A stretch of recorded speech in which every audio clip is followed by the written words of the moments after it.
Assalamualaikum warahmatullahi wabarakatuh. Selamat malam pemirsa, selamat berjumpa dengan kami pada channel Mbah Wirobismo. Bahasan kita adalah penjajahan gaya baru. Pada saat zaman Belanda kita dijajah secara fisik, akan tetapi saat ini dengan menggunakan politisasi agama, maka banyak yang tidak merasa diperdaya atau dijajah. Sikap Ba'alawi dengan doktrinnya adalah penjajahan secara halus, model baru bagi orang yang peka pemikirannya. Sebagai referensi mari kita simak video ini.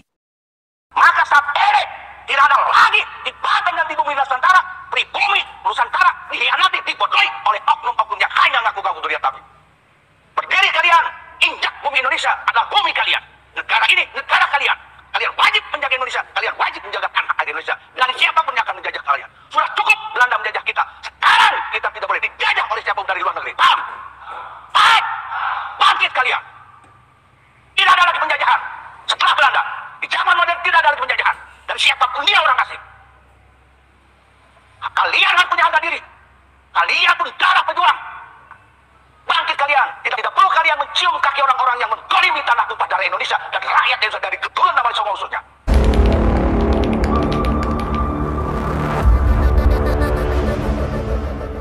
Pada malam ini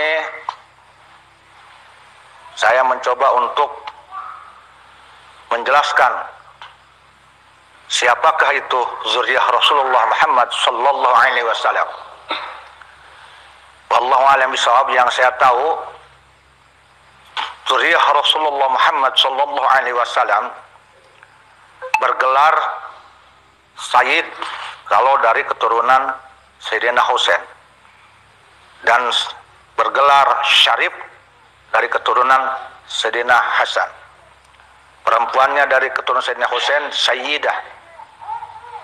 Perempuannya dari keturunan Sayyidina Hasan Syarifah. Lalu Habib itu gelar apa? Habib itu bisa menjadi gelar tradisi Bani Alawiyin, bisa jadi. Itu harus ditanyakan kepada mereka. Tapi kalau Habib menurut lugat secara bahasa, yaitu orang yang dicintai, ya, dan orang yang mencintai. Tapi kalau Habib menurut syariah, yaitu orang yang mencintai Allah dan dicintai Allah, mencintai manusia dan dicintai manusia, dan orang yang berilmu agama yang luas dan berakhlakul karimah, siapapun dia.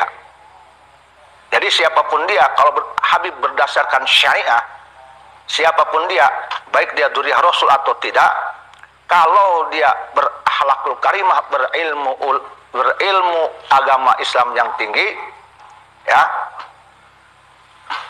takwa, dan dicintai Allah, dicintai manusia dan mencintai manusia, maka itu pantas disebut Habib. Nah, bagaimana jika ada orang yang dzurriyyah Rasulullah, ya, tapi tidak dicintai Allah karena akhlaknya buruk, dan tidak dicintai manusia karena akhlaknya buruk? Mencintai Allah pun tidak, mencintai manusia pun tidak. Apakah pantas disebut Habib? Tidak pantas. Tapi boleh dia disebut Habib kalau Habib itu gelar bagi marga mereka, menjadi gelar keluarga. Silakan aja, ya. Jadi itu harus jelas. Lalu apakah itu seorang Habib, siapapun dia, yang bodoh sekalipun, yang tidak berakhlak sekalipun, harus dimuliakan? Tidak. Tidak. Ya, kalau seorang Habib tidak berakhlak, maka dalam salah satu hadis, ya, dalam kitab Futhul Ghaib, itu ditolak oleh Rasulullah, tidak diaku. Rasulullah mengakui, hum nasabi, mereka itu betul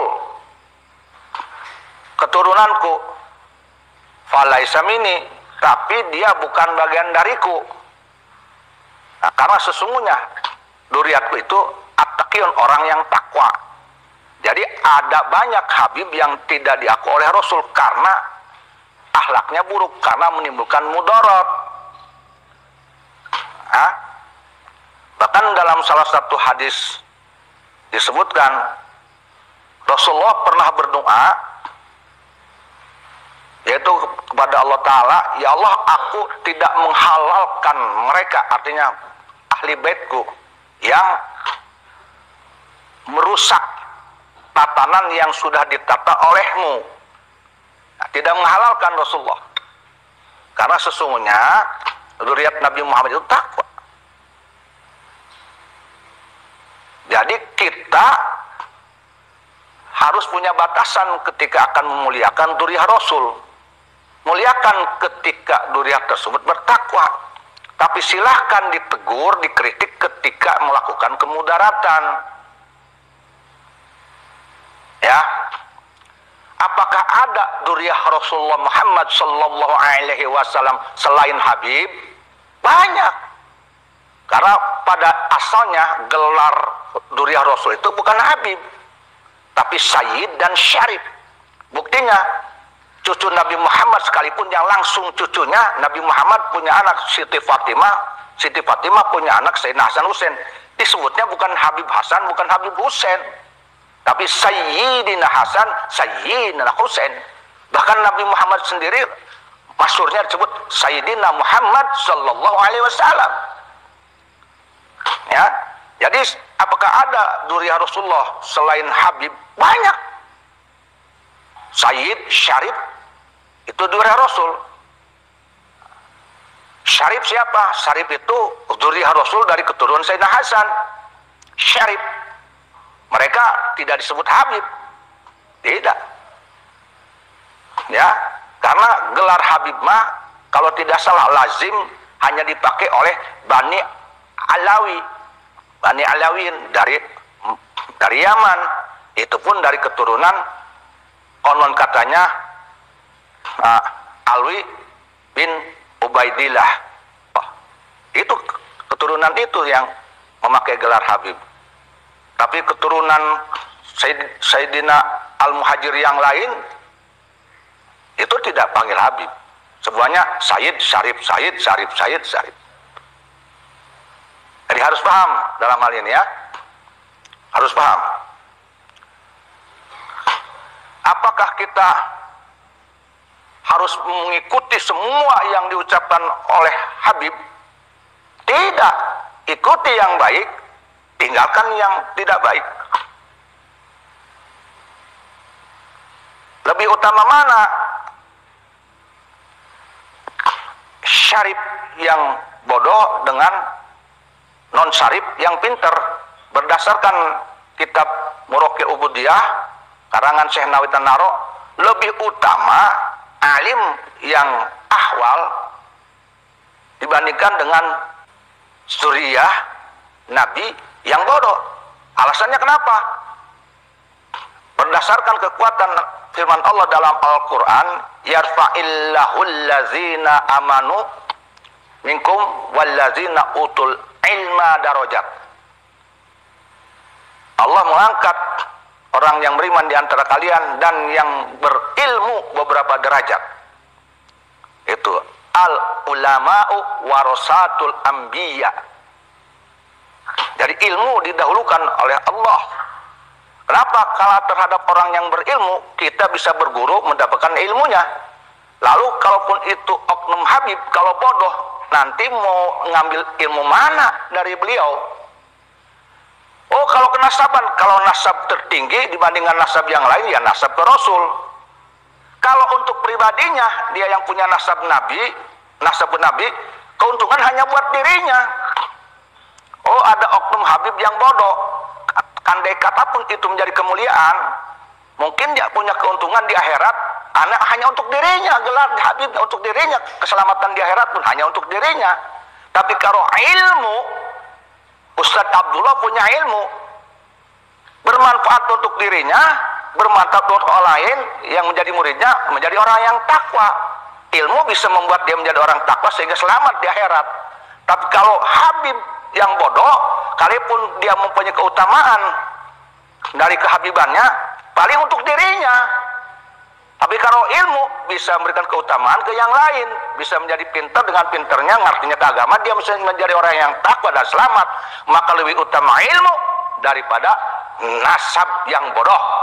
Jadi jangan didengarkan ada oknum Habib yang ingin bangga bagai nasab tetapi tidak berilmu, yang mengatakan bahwa Habib bodoh lebih utama daripada yang berilmu 70 alim 7 kiai. Itu pembodohan. Jadi kita hati-hati. Sekali lagi saya tekankan, di Indonesia ini zuriyah Rasul banyak. Dari keturunan Wali Songo justru itu ada keturunan Syekh Abdul Qadir Jalani, keturunan Sayyidina Hasan. Harus hati-hati. Tapi bahkan itu katanya tidak tercatat di salah satu nakobah. Betul. Pertanyaannya, kenapa Bah tidak dicatat? Siasat Belanda. Untuk apa Bah?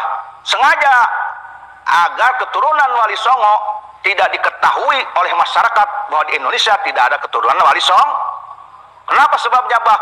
Karena Belanda tahu bahwa yang banyak melawan Belanda itu ya keturunan Wali Songo, yang api perjuangannya tidak bisa dipadamkan, tidak bisa.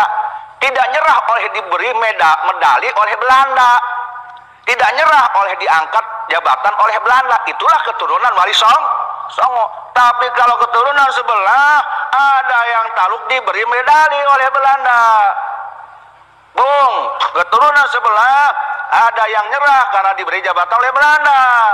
Makanya perlawanan Cilegon tidak berhasil, Ki Wasid dipancung. Makanya perjuangan Banten ketika itu dipimpin oleh Syekh Abdul Karim Tanaro dan yang lainnya dengan instruksi Syekh Nawawi Tanaro ahli tarekat tidak berhasil karena adanya antek yang diberi jabatan mufti oleh Belanda. Dikatakannya bahwa itu perjuangan para ahli tarekat itu sendiri salah. Maka masyarakat tidak ikut ke ulama-ulama tarekat, mendijelekkannya tarekat. Nah, makanya perjuangan pemberontakan petani di Banten tidak optimal.